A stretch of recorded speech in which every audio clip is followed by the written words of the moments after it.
Olá pessoal, esse é o vídeo relatório do experimento 4. Estudo do empuxo em 5 situações para a identificação de um fluido. Nós somos alunos do Instituto Federal de São Paulo, cursamos Engenharia Mecânica e a disciplina desse experimento é Física Teórica Experimental 2, ministrada pelos professores Alberto Carlos Bertuola e Carlos Antônio da Rocha. Eu sou o aluno Nathan Celso Cordeiro. Meu nome é Eduardo Canadani Bergamo. Eu sou Leonardo Batista Fernandes. E eu sou Matheus Lavini Alves. A data de realização desse experimento foi no dia 10 de novembro de 2021. E este é o índice do nosso vídeo relatório. Bom, nós resumimos o experimento em 3 tópicos principais, que são o objetivo do experimento, que seria encontrar e identificar a densidade de 5 sólidos diferentes e identificar a densidade do fluido que foi utilizado e, através dessa densidade que nós identificamos, descobrir qual que é o fluido que foi utilizado. Os procedimentos são as pesquisas bibliográficas, a coleta dos dados através dos vídeos que os professores nos disponibilizaram e a utilização de um software para a confecção de todos os gráficos que foram utilizados nesse experimento, que foi o software Origin. Nós chegamos ao resultado final da densidade do fluido é igual a 0,826 mais ou menos 0,012 gramas por centímetro cúbico. E através de todas as aplicações que nós fizemos e das comparações com algumas tabelas que nós encontramos pela internet, nós identificamos que o fluido utilizado foi a vaselina líquida. Bom, começando a introdução teórica, primeiro precisamos abordar dois conceitos importantes para esse experimento. O primeiro conceito é a densidade, que pode ser calculada pela equação pela equação 1, O é igual a massa sobre volume. Em que podemos dizer que a densidade ela mede o grau de concentração da massa em um determinado volume. Então podemos ver na figura 1, que seria a representação da densidade, em que há um cilindro à esquerda com um cilindro com água e à direita uma barra de ouro, em que ambos têm uma massa de 19,3 mil kg. Porém, como podemos ver pela equação, o volume e a densidade são inversamente proporcionais. Portanto, para essa mesma massa, o volume uma densidade da água é muito menor que a densidade da água é muito menor que a do ouro, o volume que essa massa ocupa é muito maior, sendo de 19,3 metros cúbicos, enquanto para o ouro apenas 1 metro cúbico. A unidade no sistema internacional é quilograma por metro cúbico da densidade. E duas aplicações desse conceito é o navio, em que um navio no oceano, em que para ele acaba flutuando, e o conceito necessário para que ele flutue é a densidade, e sua densidade é menor do que a da água. Sendo assim, apesar de ter uma massa elevada, e o seu volume é numericamente maior do que a massa, que a densidade seja menor que 1. E o segundo conceito é o teste em adulteração de combustíveis, para saber, utiliza-se desse conceito para saber se a quantidade de etanol está devidamente utilizada. O segundo conceito é o conceito de pressão, que é calculado pela equação 2, que P é igual a força sobre área. Esse conceito, podemos ver uma representação dele na figura 2. É muito mais fácil à esquerda pregar um prego pela ponta do que pela cabeça desse prego, já que a área e a pressão são grandezas inversamente proporcionais. Então, quanto menor uma área, a pressão é maior para uma mesma força. Portanto, seria muito mais fácil pregar o prego pela situação à esquerda do que pela situação à direita. Sua unidade no sistema internacional é Newton por metro quadrado. E duas aplicações desse conceito pode ser uma favorável, que a pressão de um gás ou vapor exerce sobre a pá de uma hélice, por exemplo, para converter o trabalho. E uma desfavorável seria a questão da pressão da água nas profundezas do oceano, que quanto mais profundo uma pessoa está, maior será a pressão desse líquido. Bom, né, agora um pouco sobre a lentidão. Considerando na figura 3, é um fluido no recipiente cilíndrico, que tem uma altura de coluna H, e uma altura e uma base, perdão, a área da base A. E a força que essa. Podemos calcular a pressão do líquido, na equação 3, a pressão do líquido é igual a força sobre a.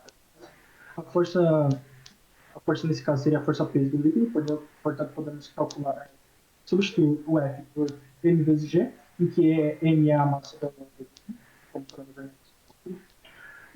Como podemos relacionar massa com a densidade pela equação 1, E podemos concluir, então, que a gente cria uma densidade multiplicada pelo volume desse fluido, como podemos ver na equação C.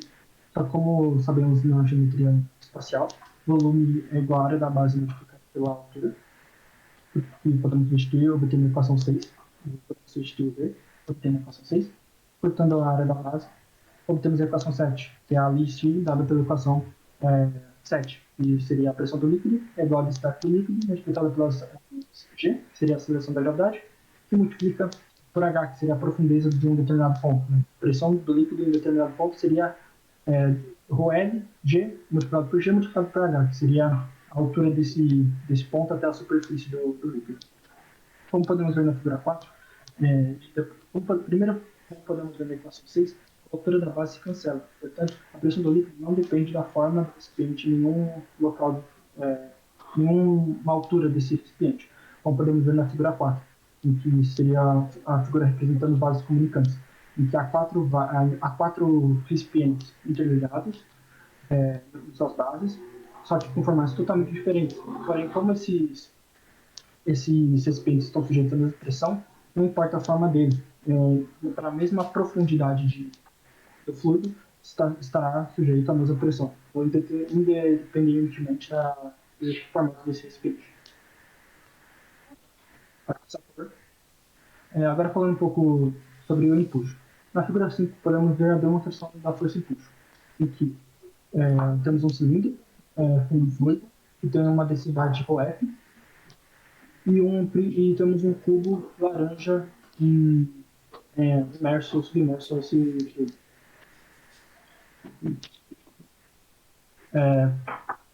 Podemos representar as forças de pressão nesse cubo, e apesar de não ser uma grandeza vetorial, podemos representar assim para uma melhor compreensão. Nas faces laterais, nas faces laterais, a variação da força de pressão se cancela, enquanto a variação é zero. Então, se cancela a força de pressão. Na frontal e na dianteira, a mesma coisa. Só que, como vimos na lei de Stevens, a única coisa, a pressão do líquido varia. Uma das coisas, além da própria densidade do líquido, é a altura de profundidade desse ponto. O que podemos concluir que a força do topo é menor, a força de pressão do topo, na face do topo, é menor do que na face da base. Então, podemos ver na equação 8 que PF é maior que PT. Multiplicando ambos os lados por A, temos a equação 9. E como visto anteriormente, sabemos que a força, na equação 2, anteriormente, força é igual podemos relacionar força com pressão, que a força pode ser escrita como P vezes A. Substituindo isso, temos a equação 10, em que a força no fundo do líquido é maior na força do topo do líquido.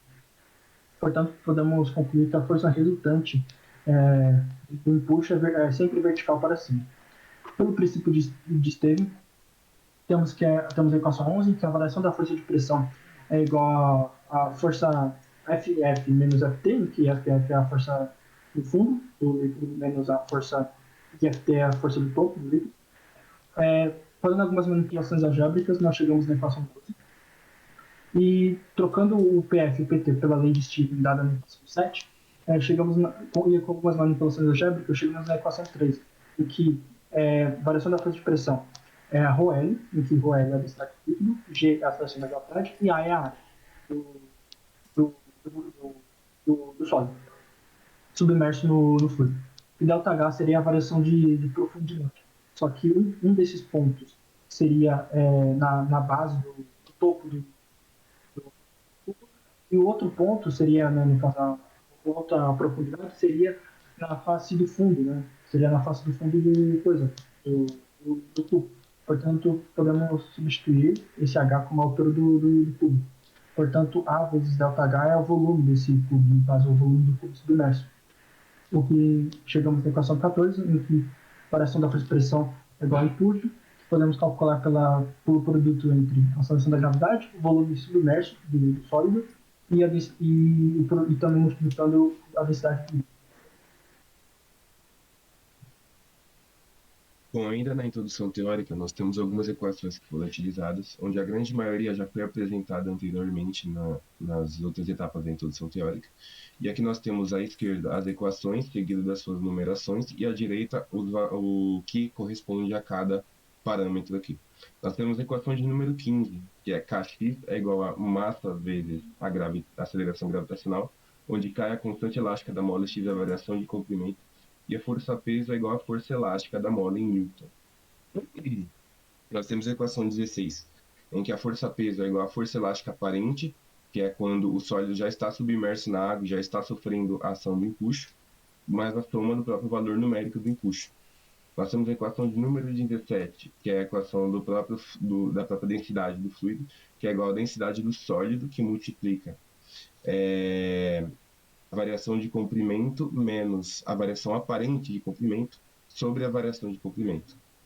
Nós temos a equação de número 18, que representa a incerteza da densidade do sólido, que é dada pelo produto da densidade do sólido, da própria densidade do sólido, por 0,05. Temos a equação de número 19, que é D é igual à variação de comprimento menos a variação aparente de comprimento. Temos a equação de número 20, que é a incerteza de D, que é igual à raiz da soma dos quadrados das incertezas da variação de comprimento e da variação aparente. E nós temos a equação de número 21, que é a incerteza da densidade do fluido, que é igual à densidade do fluido, que multiplica a raiz da soma dos quadrados das incertezas do sólido sobre a própria densidade do sólido, mais a incerteza de D sobre D, mais a incerteza da variação de comprimento sobre a própria variação de comprimento. Falando um pouco sobre o procedimento experimental, vou começar pelos materiais utilizados.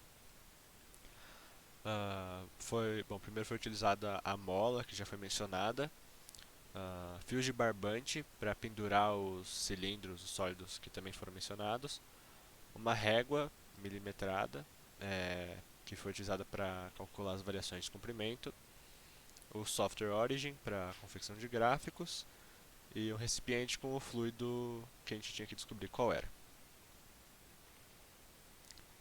Agora na tela está mostrando os cilindros que eu falei. Então tem um cilindro de PVC, um cilindro de ferro, um cilindro de chumbo, um cilindro de alumínio e um cilindro de latão, que é uma liga de cobre com zinco. E as densidades de cada material estão nas legendas. Descrição do experimento. Primeiramente, nós encontramos o comprimento natural da mola. Depois, colocamos cada um dos sólidos na ponta da mola. Medimos o comprimento final da mola após colocar os sólidos. Calculamos a variação de comprimento. Encontramos na internet a densidade dos 5 sólidos. Colocamos os sólidos novamente na mola. Submergimos-os no fluido desconhecido. Medimos o comprimento final da mola, da variação da mola. Calculamos a variação de comprimento. Depois a gente calculou a densidade do fluido através da equação 17. Calculamos a barra de erro para cada um dado através da equação 21. Fizemos um gráfico de densidade por medida no Origin e ajustamos uma função constante. Obtivemos o valor do fluido pelo Origin e sua incerteza. E depois pesquisamos para identificar qual é o líquido utilizado para o fluido. Depois a gente discutiu quantitativamente os resultados. Bom, ainda no procedimento experimental, nós temos o arranjo do experimento. Primeiramente, o objetivo era encontrar a variação real e a variação aparente dos comprimentos diferentes da mola com as ações dos sólidos e do empuxo. À direita aqui nós temos a figura 16, que representa os processos que foram feitos, onde nós temos a medição do comprimento natural da mola, sem nenhum tipo de deformação, sem nenhuma ação de nenhum dos sólidos. Nós temos a ação somente do sólido, e nós temos também a ação do sólido com a ação do empuxo, onde o sólido está ali mergulhado no fluido, que nós não ainda sabemos. Aqui ainda na esquerda nós temos os passos que foram realizados, onde nós tivemos o primeiro passo, que foi obter o comprimento natural da mola, representado na figura 16. O segundo passo, que foi colocar os sólidos na extremidade da mola e medir a variação de comprimento. E o terceiro passo, que foi submergir o sólido, fluido, enquanto esse sólido estava na extremidade da mola. E os passos 2 e 3 foram feitos intercaladamente, ou seja, nós medimos o comprimento natural da mola, colocamos o sólido, medimos o comprimento atual agora, em seguida, nós, ainda com o sólido preso da mola, aplicamos sobre o fluido e medimos a nova variação de comprimento. Isso foi feito 5 vezes para cada um, isso foi feito uma vez para cada um dos 5 sólidos. Bom, nós temos ainda dos resultados, nós temos aqui nos resultados as tabelas com todos os dados que foram coletados. Mais à esquerda nós temos a tabela 1 com as medições dos cilindros de PVC, a tabela que mostra as medidas, quais foram medidas. Nós temos o valor de X, o valor da variação em centímetros, o valor da variação aparente, que já está sob o efeito do empuxo em centímetros, a densidade que foi encontrada do fluido em gramas por centímetro cúbico e o valor correspondente da barra de erro para cada uma das medidas. Nós temos aqui na tabela 2, também da mesma forma com a primeira, todas as informações de medidas e variações, só que dessa vez relacionado com cilindro de alumínio. E na tabela 3 também temos, só que novamente relacionado com cilindro de ferro. Aqui na tabela 4, tal como nas anteriores, nós temos as mesmas informações, só que agora da liga de cobre e zinco, ou seja, o latão. E na tabela 5, nós temos as medições com cilindro de chumbo. Bom, esse é o resultado para o gráfico que colocamos no ORIG, que foi a densidade do fluido pela medida. Nós ordenamos para uma melhor compreensão pelo sólido, ou seja, a cada 4 densidades muda-se o sólido, começando pelo PVC até o chumbo. A barra vertical é a barra de sólido para cada ponto de experimental. E a linha azul, no caso, foi o ajuste da função constante que fizemos no ORIG. Que obtemos, no final de tudo isso, uma densidade do fluido que encontramos igual a 0,826 com incerteza de 0,012 gramas por centímetro cúbico. E como podemos ver, quanto maior a densidade quanto maior o sólido, né, maior a densidade dele, maior sua barra de erro, tanto que algumas barras de erro nem apareceram inteiramente no gráfico. Discussão quantitativa dos resultados e a conclusão. Os valores experimentais da densidade, eles convergiam para um valor constante, de densidade 0,826, com uma certeza de mais ou menos 0,012 gramas por centímetros cúbicos. Porém, foi constatado que quanto maior a densidade do sólido, maior é o fator multiplicador da barra de erro, como no exemplo abaixo. À esquerda temos os dados da medida 1 retirados da tabela 1, que é do PVC, e à direita a medida 3 do dado experimental retirado da tabela 5. Se você observar, a densidade da medida 1 da tabela 1 foi de 0,88 e a barra de erro 0,22. E na medida 3 da tabela 5, densidade 0,9 e a barra de erro já em 1,9. Após as análises e as pesquisas, a gente concluiu que a densidade final do líquido é de 0,826 com uma incerteza de mais ou menos 0,012 gramas por centímetros cúbicos. E esse líquido corresponde à vaselina líquida industrial. E mais embaixo na tabela 5, a gente tem os dados sobre a vaselina, a densidade e a sua viscosidade. Agora eu vou falar um pouco sobre principais fontes de erro na nossa análise. Primeiramente, eu queria começar falando sobre o fato de que a gente não tinha as dimensões lineares dos cilindros de PVC e latão e o porquê isso traz erros. Porque o PVC e o latão são dois materiais que não têm uma densidade definida. Eles podem ter mais de uma densidade pela natureza do material. O latão é bem claro isso porque ele é uma liga de dois metais. Então, dependendo da quantidade que tem de cada um dos metais, a densidade da liga muda. Então, se a gente tivesse as dimensões lineares dos cilindros, a gente ia poder medir a massa do cilindro e o volume e assim calcular a densidade específica do objeto.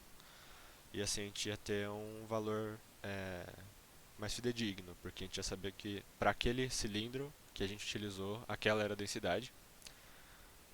Outra coisa que também trouxe alguns problemas para análise é que os cilindros com densidade maior, como por exemplo o chumbo, que, que tinha maior densidade, os pontos experimentais para a densidade do fluido que a gente obteve a partir desses cilindros tinha uma barra de erro muito grande, porque como a gente percebeu ao longo da análise, o erro da densidade do fluido era diretamente proporcional à densidade do sólido que a gente estava usando para fazer o ponto experimental. Então, bom, para mostrar isso, para evidenciar isso, tem esse gráfico que está aí na tela. Bom, os pontos são os dados experimentais, ou seja, são as densidades de cada sólido, e a altura do ponto é o tamanho da barra de erro, posso dizer assim. E dá para ver que ela cresce conforme cresce a densidade. Para ter uma ideia, essa barra horizontal preta é o valor encontrado para o ajuste da densidade do fluido, que seria 0,826, né? E dá para ver que a partir da densidade do sólido de mais ou menos 8 gramas por centímetro cúbico, a própria barra de erro já fica maior do que o valor da densidade do fluido, né? Pode passar. Então, para fazer algumas sugestões agora. Então, primeiro a gente teria gostado de ter as dimensões, o diâmetro e a altura do cilindro de PVC e latão. Ter mais de um fluido para analisar, a gente só teve um. Acho que seria interessante ter mais de um fluido para descobrir. Ter sólidos com as densidades menores e um pouco mais próximas, para que não tivesse as barras de erro tão grandes. Porque apesar do ajuste do Origin ter ficado com um erro pequeno, as barras de erro ficaram bem grandes assim para cada ponto experimental. E também, finalmente, um tripé para a câmera, principalmente na hora de medir os comprimentos da régua, porque com a câmera móvel segurada na mão, apesar de ser possível fazer as medições, ela atrapalhava bastante, porque a câmera fica sempre mexendo, né? Ela não fica estática. E aí o próprio desfoque de movimento e o autofoco da câmera às vezes dificultava para ver as graduações de milímetro e as menores graduações da régua.